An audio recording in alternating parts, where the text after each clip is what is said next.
नमस्कार, मैं अमित सिंह। आप देख रहे हैं टाइम्स 9 भारत। सीधे आपको मेरठ ले चलते जहां सीएम योगी आदित्यनाथ संबोधित कर रहे हैं। मंत्रालय के माध्यम से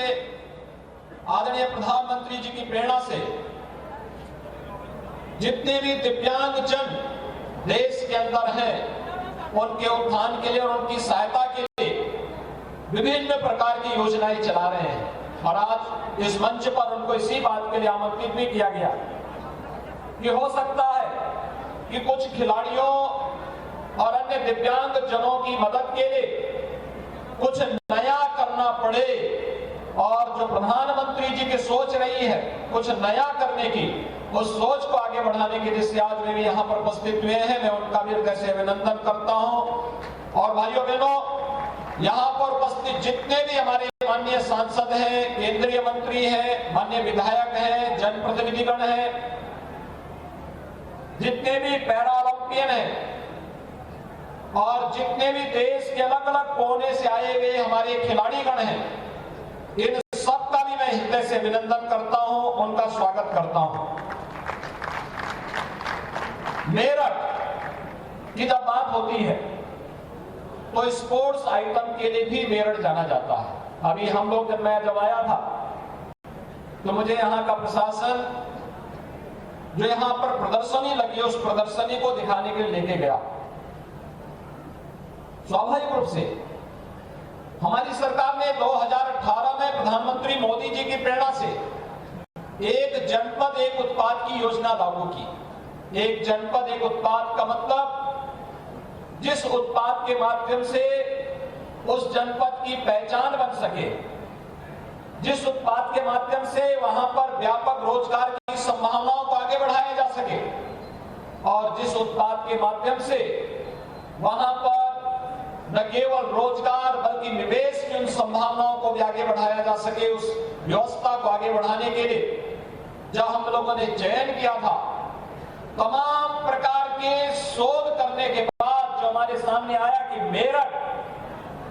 को हम लोग स्पोर्ट्स आइटम के लिए चयन करेंगे। और मुझे प्रसन्नता है कि आज मेरठ ने एक लंबी छलांग इस दिशा में लगाई है, और इसीलिए यहाँ पर अब एक मेरठ में स्पोर्ट्स यूनिवर्सिटी भी राज्य सरकार दे रही है। मैं इसके लिए आप सभी मेरठ वासियों को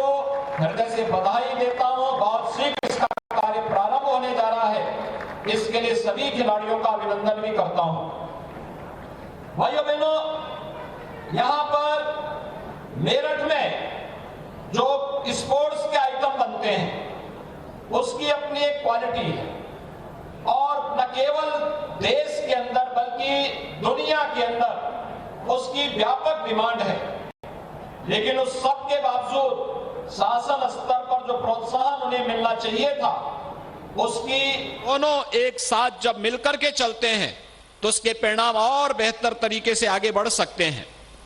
हम सब आभारी हैं प्रधानमंत्री मोदी जी के, जिन्होंने देश के खिलाड़ियों की प्रतिभा को और उनकी ऊर्जा को महसूस किया, चाहे वह खेलो इंडिया खेलों के माध्यम से और चाहे वर्तमान में सांसद खेल प्रतियोगिता के माध्यम से हर एक जनपद और संसदीय क्षेत्र में होने वाले आयोजनों के माध्यम से। हर जगह से माननीय सांसदगण हम लोगों को इस बात के लिए आमंत्रण दे रहे हैं कि हम लोग सांसद खेल प्रतियोगिता कराना चाहते हैं, और इस सांसद खेल प्रतियोगिता में भागीदार बने। कोई मंत्री कोई ना कोई इसमें अवश्य आए, और अपार उत्साह लोगों में देखने को मिला है। मैं इसके लिए प्रधानमंत्री मोदी जी का, खेल और युवा मंत्रालय के मंत्री श्री अनुराग ठाकुर जी का हृदय से धन्यवाद देता हूं, जो देश और प्रदेश के खिलाड़ियों को एक नया मंच मिल रहा है अपनी प्रतिभा को साबित करने का और उसे आगे बढ़ाने का। भाइयों बहनों, हम सब जानते हैं कि टोक्यो जापान में 24 अगस्त से 5 सितंबर तक पैरालंपिक गेम्स 2020 का आयोजन हुआ था, और जिसमें भारत के 54 खिलाड़ियों ने 9 खेलों में प्रतिभाग करते हुए 5 स्वर्ण, 8 रजत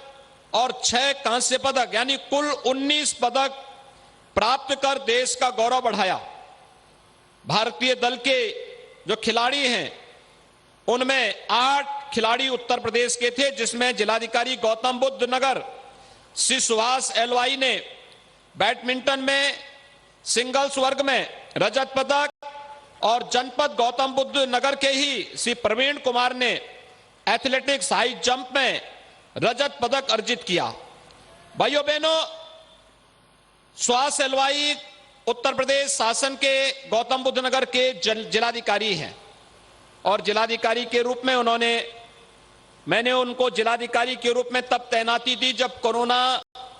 की दस्तक गौतम बुद्ध नगर जनपद में पड़ चुकी थी और उस कठिन चुनौती का सामना करते हुए कोरोना प्रबंधन का बेहतरीन उदाहरण, टीम वर्क का एक बेहतरीन उदाहरण उस जनपद में प्रस्तुत करते हुए जो प्रदर्शन टोक्यो पैरालंपिक में किया है अत्यंत सराहनीय और अभिनंदनीय है। और इस दिशा से कल ही हमारी सरकार ने उन्होंने वर्ष 2016 में पैरालंपिक में बीजिंग में गोल्ड मेडल, वर्ष 18 में एशियन पैरा गेम्स में जकार्ता में ब्रॉन्ज मेडल और पैरालंपिक टोक्यो में 2021 में सिल्वर मेडल जीता है। और इसके लिए राज्य सरकार ने कल ही उन्हें 5 वेतन वृद्धि की अपनी स्वीकृति भी दी है। मैं इसके लिए श्री सुहास एलवाई को हृदय से बधाई देता हूं, अपनी शुभकामनाएं भी देता हूं। भाइयों बहनों, पूर्व में उत्तर प्रदेश में राष्ट्रीय और अंतर्राष्ट्रीय प्रतियोगिताओं में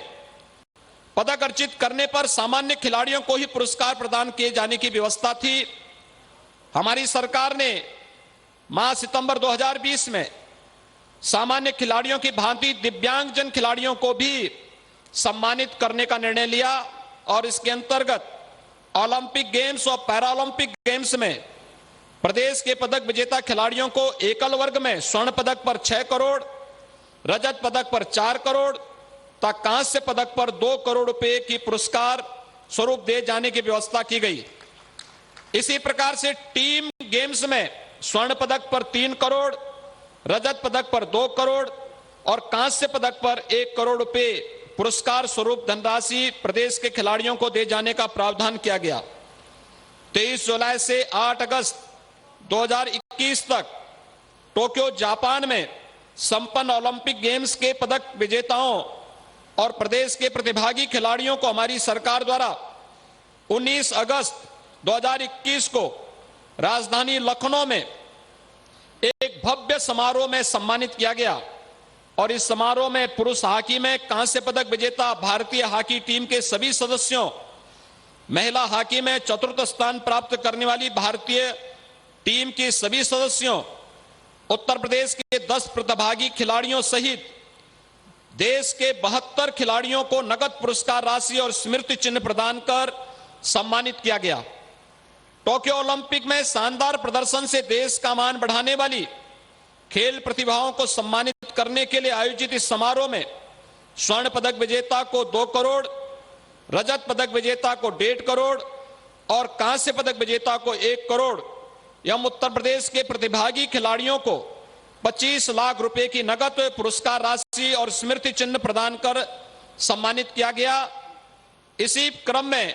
टोक्यो पैरालंपिक गेम्स 2020 में पदक विजेता दिव्यांगजन खिलाड़ियों को आज यहां पर मेरठ में पुरस्कृत किया जा रहा है, जिसमें टोक्यो पैरालंपिक गेम्स 2020 में